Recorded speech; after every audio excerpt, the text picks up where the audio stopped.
नमस्कार बच्चों। आज इस वीडियो में हम लोग चौथी कक्षा हिंदी की जो पहली कविता है आपकी मन के भोले भाले बादल, इसे कवर करने वाले हैं। सबसे पहले तो कविता में जो कुछ शब्द आए हैं, कठिन शब्द, उनके शब्दार्थ हम लोग देखेंगे। उसके बाद कविता को पढ़ेंगे और समझेंगे, और आखिर में जो आपके एनसीईआरटी के क्वेश्चन आंसर्स है, प्रश्नोत्तर भी हम इसी वीडियो में कवर कर लेंगे। कहने का अर्थ ये है कि एनसीईआरटी से ये पूरा चैप्टर आपका इस वीडियो में कवर हो जाएगा। उसके बाद हम लोग कुछ अतिरिक्त प्रश्नोत्तर और फिर क्विज करेंगे। तो कोई भी बच्चा अगर नया है चैनल पर तो चैनल को आप सब्सक्राइब कर लीजिए, बेल आइकन को प्रेस कर लीजिए, जिससे कि नेक्स्ट टाइम आने वाली वीडियो को आप मिस ना करें। ओके, सबसे पहला शब्द है झब्बर। झब्बर यहाँ पर बालों के लिए इस्तेमाल हुआ है आपकी कविता में, अर्थात बहुत बड़े और घने बाल जो होते हैं उन्हें झब्बर कहा जाएगा। फैले हुए बाल। तोंद, बाहर की तरफ निकला हुआ जो पेट होता है उसे तोंद कहते हैं। कूबड़, किसी जानवर की पीठ जब उभरी हुई होती है, उसकी पीठ पर जो उभार होता है उसे कूबड़ कहा जाता है। जैसे आपने ऊंट का कूबड़ देखा होगा, जिसे आप इंग्लिश में हम्प भी बोलते हैं। मतवाला अर्थात मस्ती में रहने वाला। तूफानी, जो तूफान की तरह तबाही मचाता हो। शैतानी, शरारत करने वाला। जिद्दी, जो बहुत जिद करता है, हट करता है अपनी बात मनवाने के लिए। भले अर्थात अच्छे, और भोले भाले मतलब सरल सज्जन, जिसका हृदय अच्छा हो।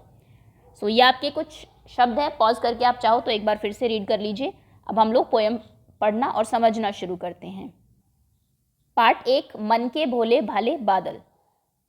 झब्बर झब्बर बालों वाले, गुब्बारों से गालों वाले, लगे दौड़ने आसमान में झूम झूम कर काले बादल। कई बार आप बादलों को देखते हैं अगर ध्यान से, तो आपको बहुत सारी शेप्स उनमें नजर आ जाएगी। कई बार आपको लगेगा कि कोई हाथी है, कई बार लगेगा ऐसा जैसे किसी ऊंट का वो है, कई बार कोई चेहरा लगता है, कई बार पेड़ लगता है। तो इस कविता में कवि जो है वो बादलों को देखकर अलग अलग शेप्स सोच रहा है कि ये बादल ऐसा है। किसी को वो जो है जोकर से कंपेयर कर रहा है, कोई उसको ऊंट के कुबड़ जैसा लग रहा है। ओके, तो उसके बारे में ये पूरी कविता है। सबसे पहले वो कह रहा है कि बादल ऐसे लग रहे हैं कि उनके बाल जो है बहुत झब्बर है, मतलब बहुत ही घने और घुमावदार है। झब्बर झब्बर बालों वाले, और गाल कैसे हैं, गुब्बारे की तरह गोल है एकदम, गुब्बारों से गालों वाले। लगे दौड़ने आसमान में, आसमान में इधर उधर दौड़ रहे हैं। हवा जब चलती है, आपने देखा होगा बादल भी हवा के साथ ही आगे जाते हैं, तो उसको लगता है कि आसमान में दौड़ रहे हैं झूम झूम कर काले बादल। बादल कैसे हैं, काले। काले बादल आप जानते हैं हमेशा बारिश लाते हैं।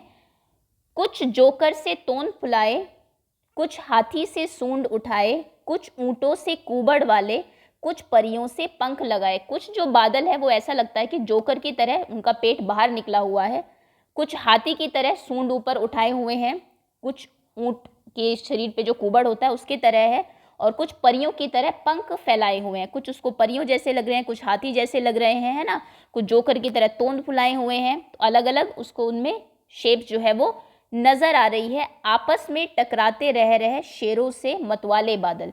शेरों की तरह बिल्कुल मस्त है और आपस में टकरा रहे हैं। कुछ तो लगते हैं तूफानी, कुछ रह रह करते शैतानी, कुछ अपने थैलों से चुपके झर झर झर बरसाते पानी। कुछ बादल तो ऐसे लगते हैं जैसे तूफान लाने वाले हैं, तूफानी लगते हैं। कुछ लगते हैं कि शैतानी कर रहे हैं, बस बारिश नहीं करेंगे। कुछ अपने थैलों से चुपके, उनकी जो थैली है जिसमें कि पानी भरा हुआ है, वो उसमें चुपके से क्या कर रहे हैं, पानी बरसा रहे हैं। नहीं किसी की सुनते कुछ भी, ढोलक ढोल बजाते बादल। और ऐसा लग रहा है कि ढोल बजाते हुए मस्त एकदम नाचते गाते जा रहे हैं, घूम रहे हैं, और किसी की भी कुछ सुन वो नहीं रहे हैं। रह रह कर छत पर आ जाते, फिर चुपके ऊपर उड़ जाते, कभी कभी जिद्दी बन करके बाढ़ नदी नालों में लाते। रह रहकर मतलब बार बार वो क्या कर रहे हैं, छत पर आ जाते हैं, फिर चुपके से क्या करते हैं, ऊपर उड़ जाते हैं, फिर उड़ जाते हैं। थोड़ी देर में आपको आसमान बिल्कुल साफ लगने लगता है, लेकिन कभी कभी जिद्दी भी बन जाते हैं।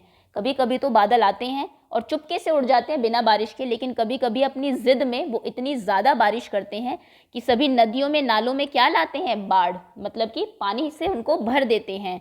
फिर भी लगते बहुत भले हैं। इतना काम वो कर रहे हैं, कभी बिना बारिश के ही चले जा रहे हैं, कभी बहुत ज़्यादा बारिश कर रहे हैं, लेकिन फिर भी वो बहुत भले लगते हैं। लगता है कि दिल से साफ है दिल उनका, अच्छे हैं।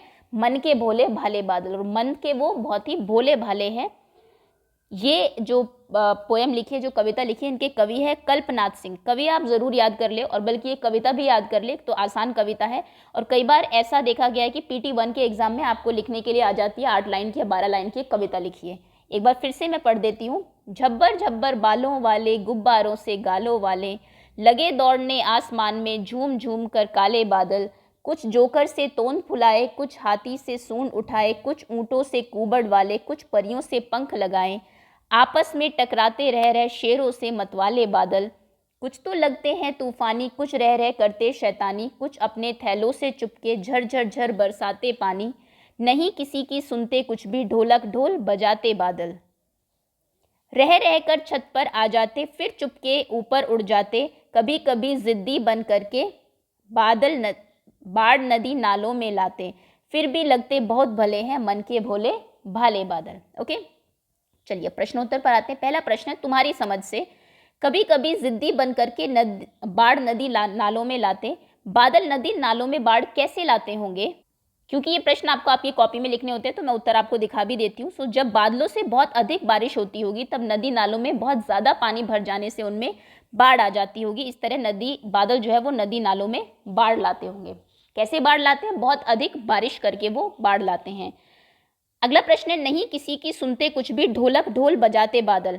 बादल जो है वो ढोलक ढोल कैसे बजाते होंगे? सो बादलों की आपस में टकराने से तेज आवाज होती है, आपने गर्जन भी सुनी होगी।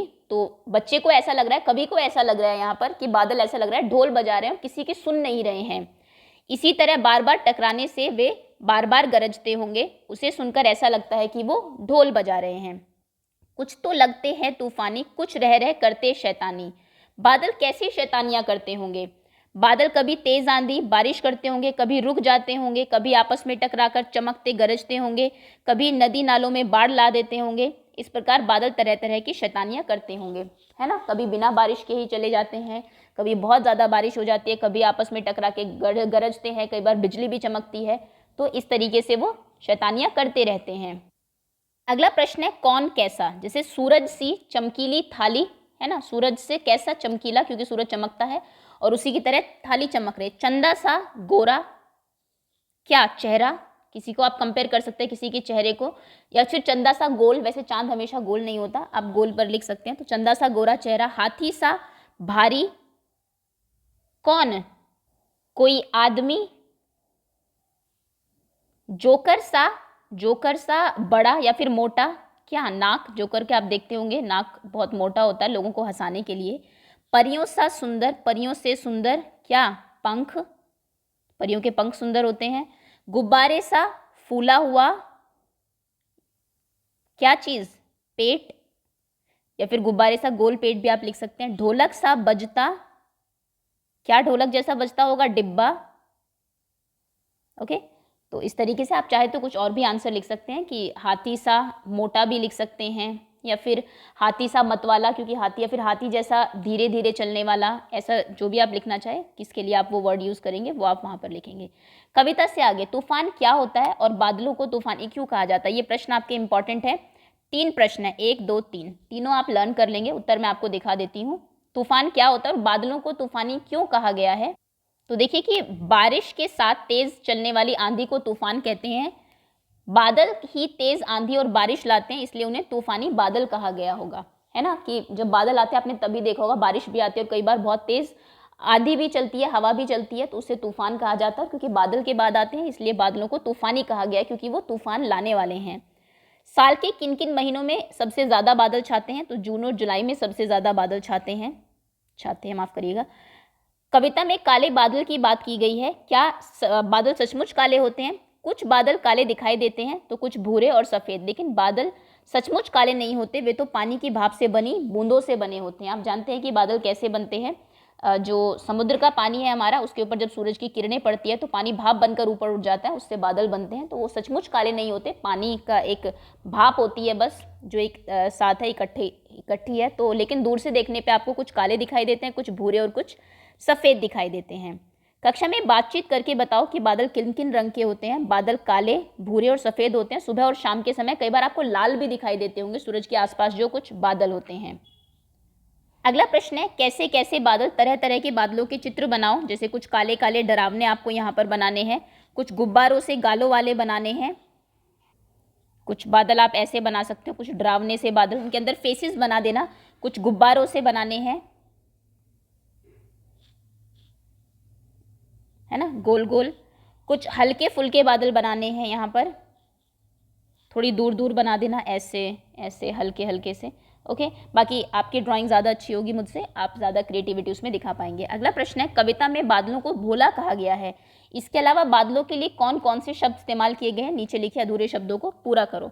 बादलों को और क्या कहा गया है? बादलों को मतवाले कहा गया है, बादलों को जिद्दी कहा गया है, जिद्दी, या फिर आप ऐसे भी लिख सकते हैं आधा द, जिद्दी। बादलों को शैतानी कहा गया है और बादलों को तूफानी भी कहा गया है। तो ये कुछ शब्द हैं जो बादलों के लिए इस्तेमाल किए गए हैं।